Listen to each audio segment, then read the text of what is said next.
পৃথার ইচ্ছে ডানায় তোমাকে আবারও স্বাগত। আজকে যে ছোট গল্পটা পড়ব তার নাম ঘাসমাটি। লিখেছেন প্রতিভা বসু।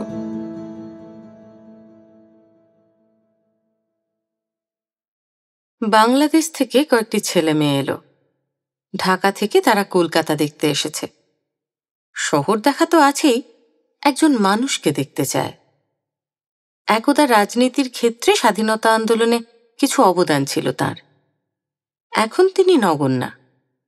কোথায় যেন এক অন্ধগলিতে থাকেন, কোনো এক ছোট স্কুলে শিক্ষয়িত্রীগিরি করেন, আর বস্তিতে বস্তিতে ঘুরে হিন্দু মুসলমানের মিলনের সেতু তৈরির ব্যর্থ চেষ্টায় গলদঘর্ম হন।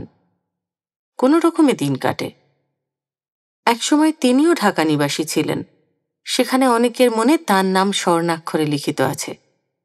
অনেক দুঃসাহসিক কাজের নেত্রী ছিলেন তিনি। লাঠি খেলায়, ছোড়া খেলায় দক্ষ ছিলেন। সিদ্ধহস্তে বন্দুক চালাতে পারতেন। দেশ স্বাধীন হবার কিছু আগেই পলাতক হয়ে চলে আসেন। তারপর আর খোঁজ নেই। ইংরেজ সরকার তখন তোলপাড় করেছিল তার জন্য। তার মস্তকের দাম 10,000 টাকা ধার্য ছিল। নাম মাধবী মিত্র।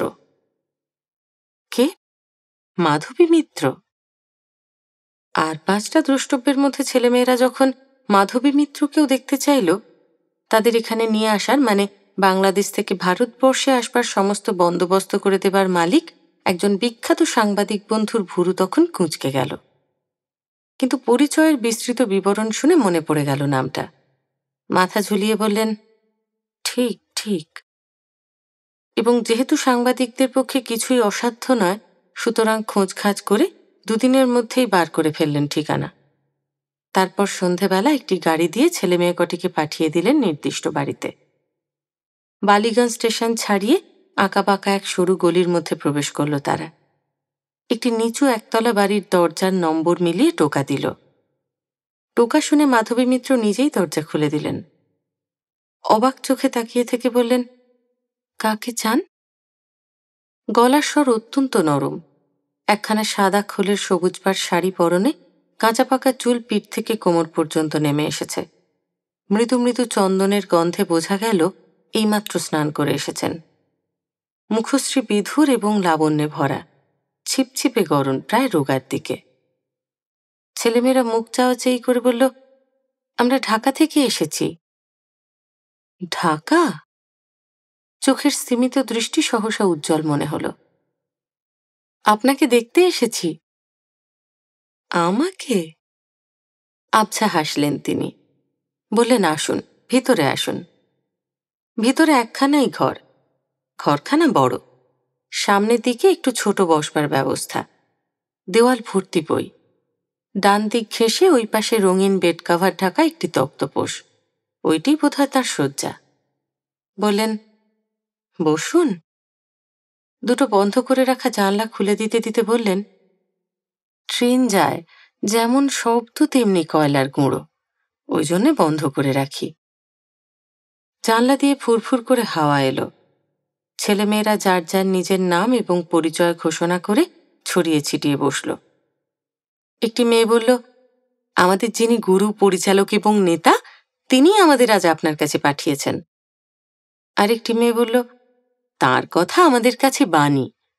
আমরা মুসলমান মেয়েরা আজ তাঁর দয়াতেই সূর্যের তলায় দাঁড়াবার অধিকার পেয়েছি। স্কুলে কলেজে আমরা প্রায় সমান সংখ্যক হয়ে উঠেছি ছেলেদের সঙ্গে। একটি ছেলে উঠে দাঁড়ালো, বলল, ভাষার জন্য, বাংলা ভাষার জন্য যে লড়াইতে জিতে আজ সগর্বে বলতে পারছি রবীন্দ্রনাথ আমাদেরও কবি, তাও ওনারই জন্য। অন্য একটি ছেলে ছোট ঘরে বসবার জায়গার অভাবে এমনিতেই দাঁড়িয়েছিল। সে বলল, এবং এ কথাও ওনার কাছেই বলতে শিখেছি, আমরা 2 বাংলার মানুষ, এক প্রাণ, এক আত্মা। বিভেদ সেখানে মূঢ়তার নামান্তর। কে তিনি? সাগ্রহে প্রত্যেকের মুখে মুখে চোখ ফেললেন মাধবী মিত্র। ছেলেমেয়েরা বলল, এই চিঠিটি তিনি দিয়েছেন আপনাকে, এর থেকেই আপনি সব জানতে পারবেন। চিঠি? আমাকে? আপনার ঠিকানা আমরা জানতাম না, খুঁজে বার করতে পারবো জানতাম, এবং পেরেছি। মাধবী মিত্র বললেন, এক্ষুনি চিঠিটা খুলে পড়লে কি আপনাদের আপত্তি আছে? একটুও না, এবং আপনি আমাদের তুমি বলুন।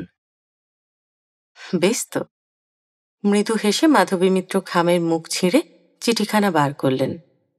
তারপর পড়লেন, মাধবী, আমি ইউসুফ। তুমি কোথায় আমি জানি না। এই চিঠি এরা তোমাকে খুঁজে বার করে দিতে পারবে কিনা তাও জানি না। তবু আশা, আশা ঘাসের মতো, হাজার অযত্নেও তার জীবনের ক্ষয় নেই। কিন্তু কথাটা তা নয়। কলকাতায় আমার কিছু সম্পত্তি আছে, আমি মৃত্যুর আগে সেটা তোমার হাতে তুলে দিয়ে যেতে চাই। আমার ইচ্ছে একটি দাতব্য চিকিৎসালয় স্থাপন, যেখানে সব ধর্মের সব মানুষ সেবা পাবার অধিকারী হবে, এবং একটি অবৈতনিক স্কুল, সেখানে সব ধর্মের সব শিশুরা বিশ্ব মানবতায় দীক্ষিত হবে। চিঠিখানা পড়ে মাধবী মিত্রের বড় বড় চোখে ছায়া নামল। চুপ করে থেকে আসছি বলে উঠে গেলেন। গলা নিচু করে ছেলেমেয়েরা নিজেদের মধ্যে বলাবলি করল, কি সুন্দর দেখতে। আমার অনুমানই ঠিক, ইনিই তার প্রেরণা। শুনেছিলাম মস্ত বড় লোকের মেয়ে। ইস, কিভাবে আছেন, প্রায় বস্তি। বিয়ে করেননি বোধ হয়। ঘরে ঢুকলেই মানুষের রুচি বোঝা যায়। কি ঘরকে কি সুন্দর করে রেখেছেন। কত বই বল। ওটা বোধ হয় অরিজিনাল পেন্টিং। পর্দা সরিয়ে দুহাতে দুখানা বড় থালায় খাবার নিয়ে ঘরে ঢুকলেন মাধবী মিত্র। চাপা নিঃশ্বাসে বললেন, কেউ এলে যে অভ্যর্থনা করব এমন সঙ্গতিও আমার নেই। একা থাকি, নিঃসঙ্গ। যা এনেছি একসঙ্গে ভাগ করে খেলে আমি খুব কৃতজ্ঞ হব। ও মা, কৃতজ্ঞ কি? নিশ্চয়ই। মেয়েরা তাড়াতাড়ি উঠে তার হাত থেকে থালা দুটি নিয়ে নিল। কিছু কম খাবার আনেননি। আটার রুটি, আলু ভাজা, পুঁইশাক, পুদিনার চাটনি, নিশ্চয়ই নিজের রাত্রিরের খাবার। যত্ন করে খাওয়ালেন বসে। এক পট কফি করেও নিয়ে এলেন। ছেলেমেয়েরা বলল, আপনাকে একবার ঢাকা নিয়ে যাবার বন্দোবস্ত করব, যাবেন কিন্তু? আমি যাব? দূরে কোথায় চোখ ভাসিয়ে দিলেন। ভেজা ভেজা গলায় বললেন, যা ছেড়ে এসেছি, আর কি তা ফিরে পাবো গিয়ে? আমরা আছি। তোমরা? হ্যাঁ, তোমরা আছো। তোমাদের জন্যই হয়তো আবার ছেঁড়া তার জুড়ে যাবে। কিন্তু আমি কি বেঁচে থাকবো ততদিন? সেদিন সুদূর নয়, দেখবেন আপনি। তারা উঠল। জিজ্ঞেস করল চিঠির কোনো জবাব আছে কিনা। বললেন, তার আগে ভাববার আছে অনেক। কেশে গলা পরিষ্কার করে বললেন, ওর স্বাস্থ্য ভালো আছে তো? ওরা চোখ নিচু করল।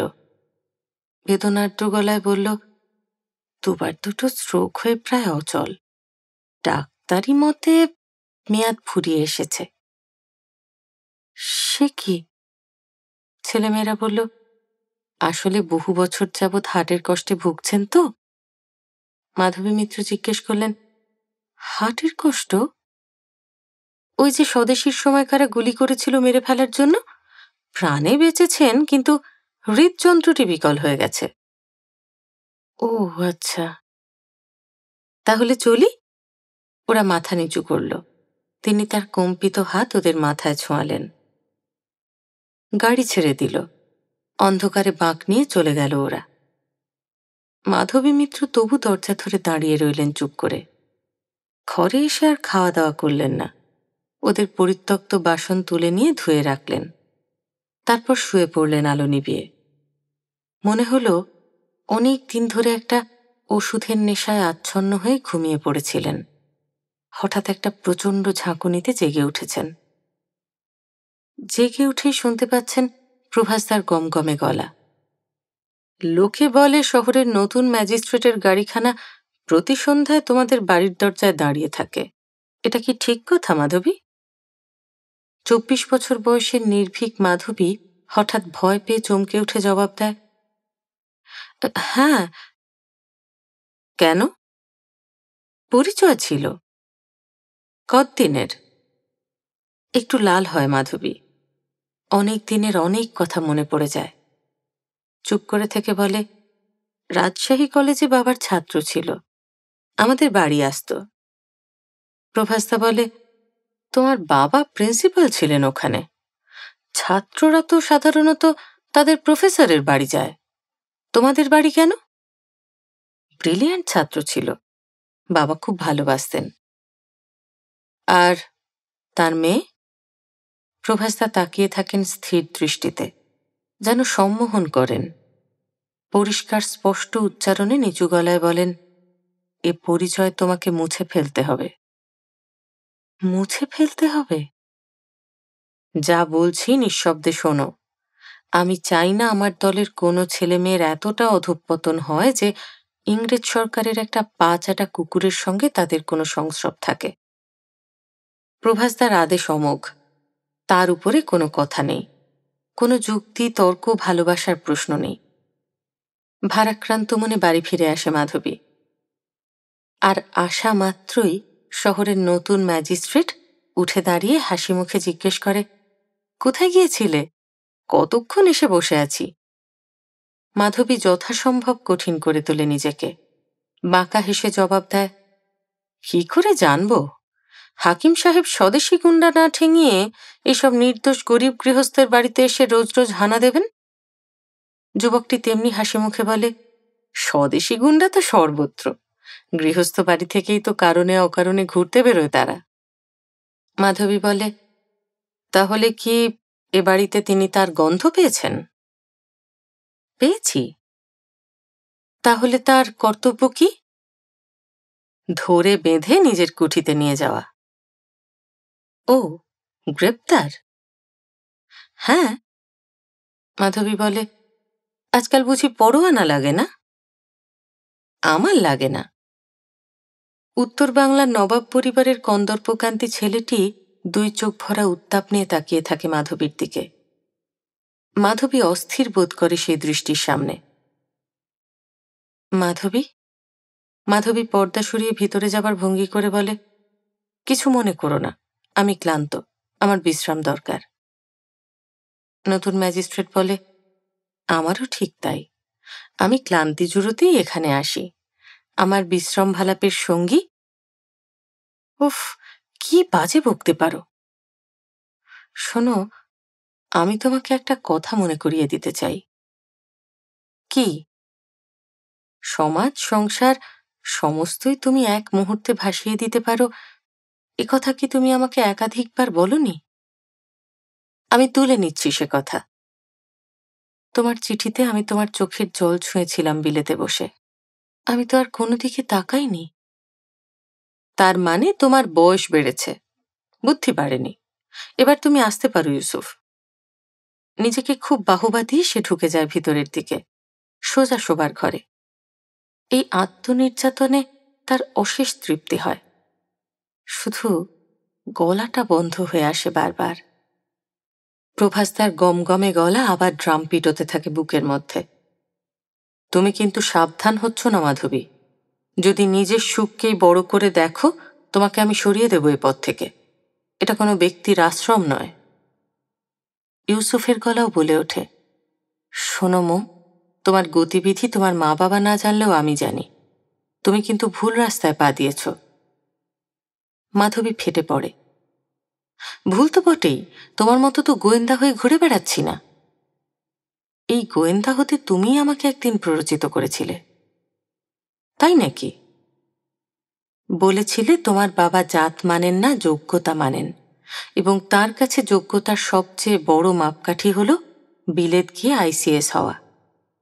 তোমার মাও। বাতুল। বাতুল আমি নই, তুমি। তুমি এক সাপদ সংকুল রাস্তায় পা দিয়ে উদ্ভ্রান্ত হয়েছ। তুমি ফেরো। আমি তোমাকে অসম্মান করতে চাই না, কিন্তু কোনো অনধিকার চর্চার সুযোগও আমি তোমাকে দেব না। এরপর মাধবী মনের মধ্যে শুনতে পায় তার বাবার গলা।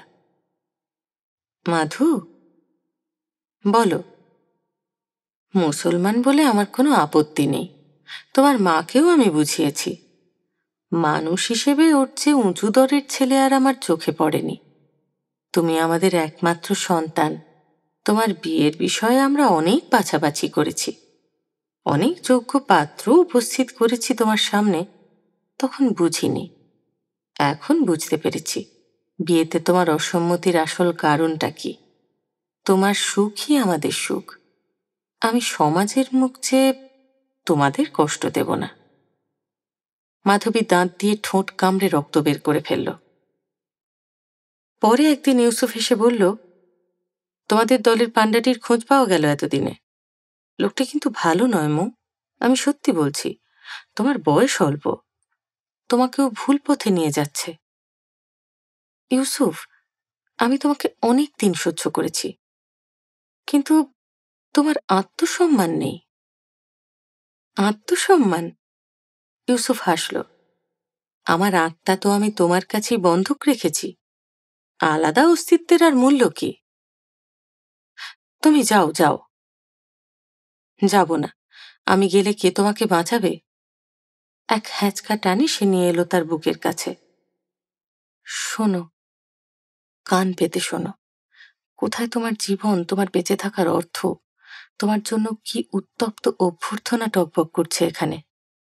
মাধবী, মাধু, আমার মো, তুমি দেখো আমি আমার সেই ছাত্র জীবন থেকে এ পর্যন্ত এক পাও কোথাও গিয়েছি কিনা। আমি আজও সেইখানেই থেমে আছি, একভাবে থেমে আছি।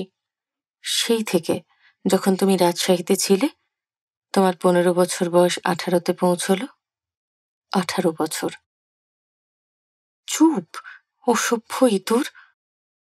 নিজেকে ছিনিয়ে নিয়ে একটা চড় মারল তার গালে। হাঁপাতে হাঁপাতে বলল, আমি তোমাকে ঘৃণা করি, তুমি যাও। একদিন ঝাঁপিয়ে পড়লেন প্রভাসদা। জানো লোকটা কি সাংঘাতিক কমিউনাল? একজন মুসলমান ম্যাজিস্ট্রেটকে এখানে আনার উদ্দেশ্যই তো তাই, যাতে শুধু আমাদের বিপ্লবকে দমন করাই নয়, আমাদের ধর্মকেও বিনষ্ট করে। ভয়ে ভয়ে মাধবী বলল, আমাদের ধর্ম কি প্রভাসদা? প্রভাসদার চোখ আবার স্থির হলো মাধবীর উপর, সেই সম্মোহনী চোখ। ধীরে ধীরে কেটে কেটে উচ্চারণ করলেন তিনি, আমাদের ধর্ম ধর্মান্ধদের উচ্ছেদ করা। কিন্তু তার আগে আর একটি ধর্ম আছে। সেটা কি? সে ভার আমি তোমাকেই দেব। তুমি, একমাত্র তুমিই তার যোগ্য। কিন্তু সে ভার কি তা জানবার আগেই খুব ধরপাকড় চলল কয়েকদিন। হুসনি দালানের কাছ থেকে আরম্ভ হয়ে সারা শহরে এক পশলা দাঙ্গা হয়ে গেল। ইংরেজ প্রভুরা দরিদ্র অশিক্ষিত হিন্দু মুসলমান জনসাধারণের মধ্যে অনবরত বিষ ছড়াতে লাগল, হিংস্র অবস্থাটা জিইয়ে রাখবার জন্য।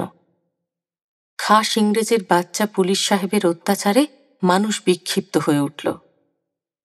এই সময় প্রভাসদা বললেন, প্রচ্ছন্ন থেকে সবকিছুর পরিচালনার ভার যার হাতে, সে পুলিশ সাহেব নয়। দলের লোকেরা চোখ গোল গোল করে বলল, কে? তবে কে? প্রভাসদা বললেন, ম্যাজিস্ট্রেট ইউসুফ আলী খাঁ। দলের একজন বলল, কিন্তু শুনতে পাই তিনি নাকি গান্ধীবাদী। প্রভাসদা বললেন, পাপীদের সর্বদাই ছদ্মবেশ থাকে, সেটাই তাদের ধর্ম। অতএব? অতএব কি? দুই চোখে অন্ধকার নিয়ে মুখে মুখে তাকালো মাধবী। প্রভাসদা গীতা ওড়ালেন, দৈত্যগণের মধ্যে আমি প্রহ্লাদ, পশুগণের মধ্যে আমি সিংহ, বেগবান দিগের মধ্যে আমি বায়ু। আমি আকাশাদি সৃষ্ট বস্তু সকলের উৎপত্তি, স্থিতি ও সংহারকর্তা। আমি পরমেশ্বর, আমি সর্বকর্মফলের বিধানকর্তা। সকলেই মাথা নিচু করে উচ্চারণ করল, ঠিক। আমি সর্বভূতে বীজ স্বরূপ, আমি একপাদমাত্র দ্বারা সমস্ত জগৎ ব্যাপ্ত করে আছি। সকলেই শিহরিত ভঙ্গিতে গদগদ হল। বলল, আমরা কি করব, হুকুম করুন। চোখ বুজে থেকে আস্তে আস্তে সকলের দিকে তাকালেন তিনি। শেষ পর্যন্ত সেই দৃষ্টি মাধবীর মুখের উপর স্থির হল। একই সুরে আবৃত্তি করলেন, প্রাণীদিগের দেহে অবস্থিত আত্মা সদা অবদ্ধ। প্রাণীর দেহ নাশে তোমার শোক করা উচিত নয়। যদি ধর্মযুদ্ধ না করো, তাহলে স্বীয় ধর্ম ও কীর্তি পরিত্যাগ হেতু তুমি প্রত্যবায়ভাগী হবে। সম্মানিত ব্যক্তির পক্ষে অখ্যাতি মৃত্যু অপেক্ষা বেদনাময়। সুখে অনুরাগ ও দুঃখে শেষ না করে লাভ ও ক্ষতি, জয় ও পরাজয় তুল্য জ্ঞান করে যুদ্ধের জন্য প্রস্তুত হও। নিষ্কাম হও এবং ঈশ্বর স্বরূপ দেশ মাতৃকার্যে কর্মরত হও। আবার চোখ বুঝলেন তিনি, আর মাধবীর বুকের মধ্যে ভয়ের ঢেউ ওঠাপড়া করতে লাগল। ইউসুফ বলেছিল, আগুন দিয়ে আগুন নেবানো যায় না, হিংসা দিয়ে হিংসার নিবৃত্তি হয় না, মেরে ফেলে সঞ্জীবনী খোঁজার নাম মূর্খতা। কঠিন দৃষ্টিতে তাকিয়ে থেকে মাধবী বলল, আত্মসুখী ব্যক্তিরাই সর্বদা এসব বলি কবচায়। তুমি আর এখানে এসো না। স্বধর্মে প্রতিষ্ঠিত থেকে একটা বিয়ে করো, তারপর সাদা প্রভুদের পদলেহন করে চেষ্টা করে দেখো আর কোথায় উঠতে পারো।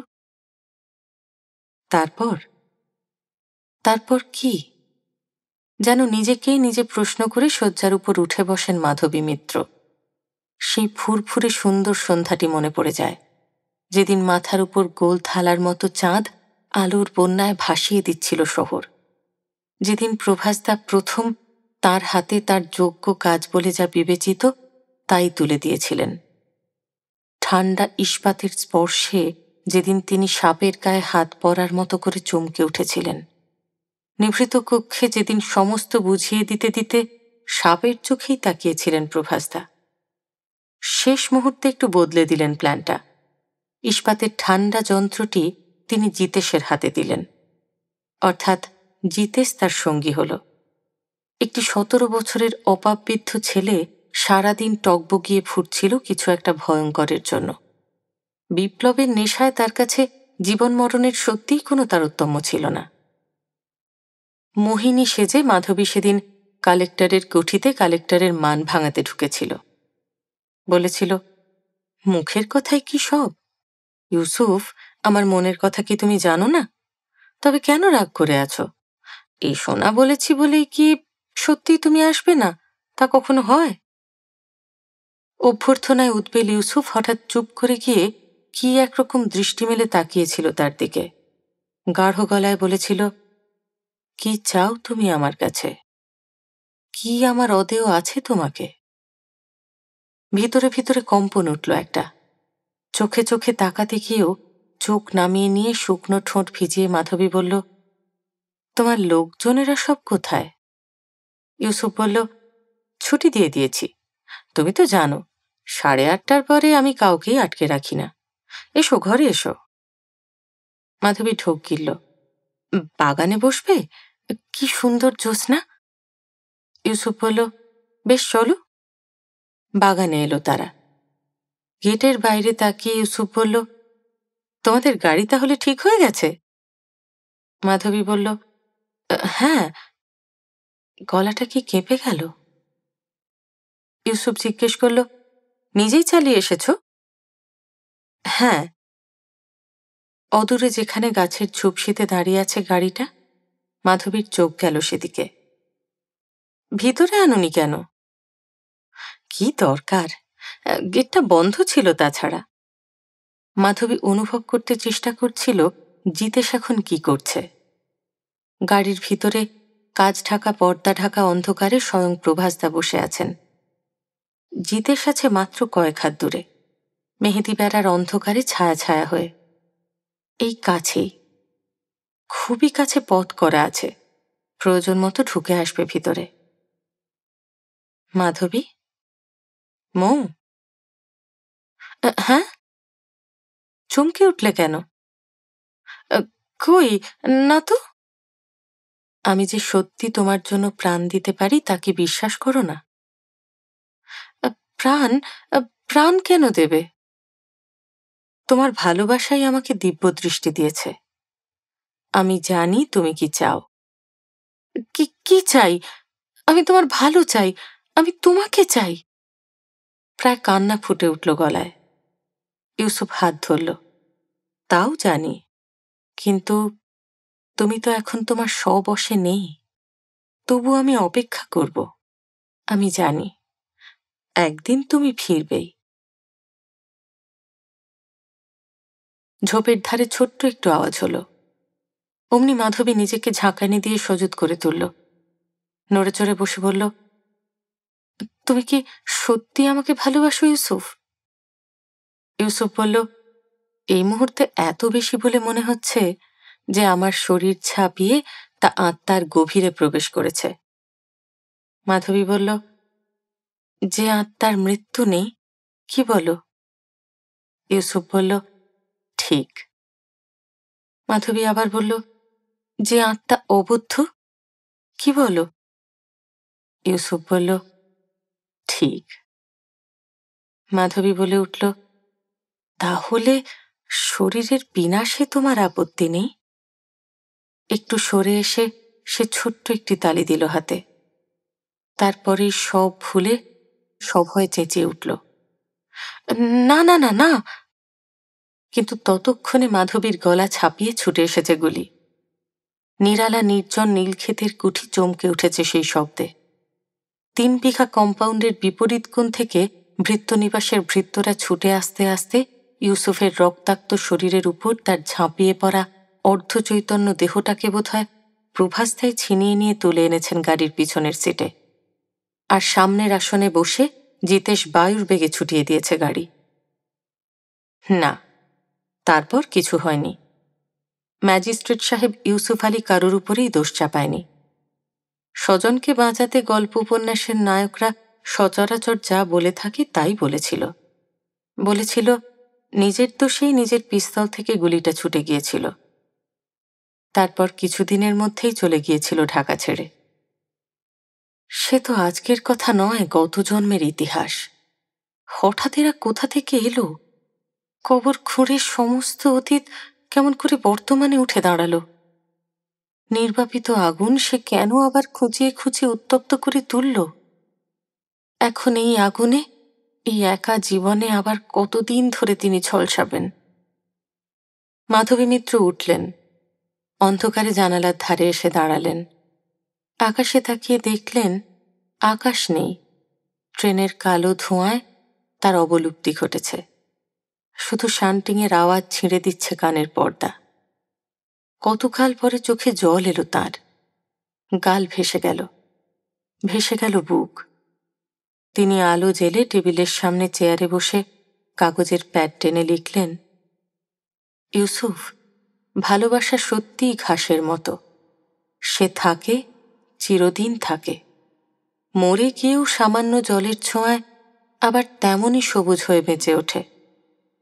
এই মুহূর্তে আমি এই সত্যই উপলব্ধি করে সানন্দ বিস্ময়ে তোমাকে জানাই, আত্মা আমাদের কল্পনার অনুভব, কিন্তু যা আমাদের অনুভূতির অন্তর্গত তা হচ্ছে আমাদের প্রেম। যে প্রেম কখনো কোনো সময়ের সীমায় গণ্ডিবদ্ধ থাকে না, সব বয়সেই যা সমান রোমাঞ্চ এনে দেয় জীবনে। আমি অনেক দুঃখ পেয়েছি, কিন্তু বেঁচে থাকার অর্থটাও খুঁজে পেলাম এতদিনে। বলো, এখন আমি কি করব?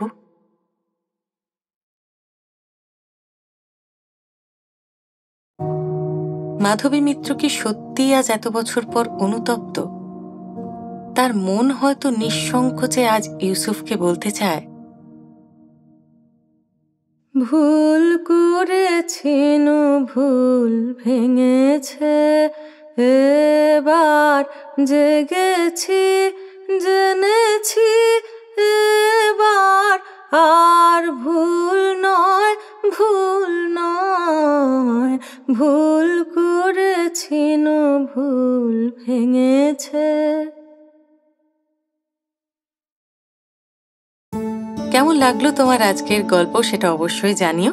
যদি ভালো লেগে থাকে তাহলে গল্পটা লাইক করো, প্রিয় মানুষের সঙ্গে শেয়ার করো, আর চ্যানেলটা যদি সাবস্ক্রাইব না করে থাকো তাহলে তাড়াতাড়ি সাবস্ক্রাইব করে দিও। আর অনেকখানি ভালোবাসা নিয়ে অপেক্ষা করো আমার পরের গল্পের জন্য। খুব ভালো থেকো।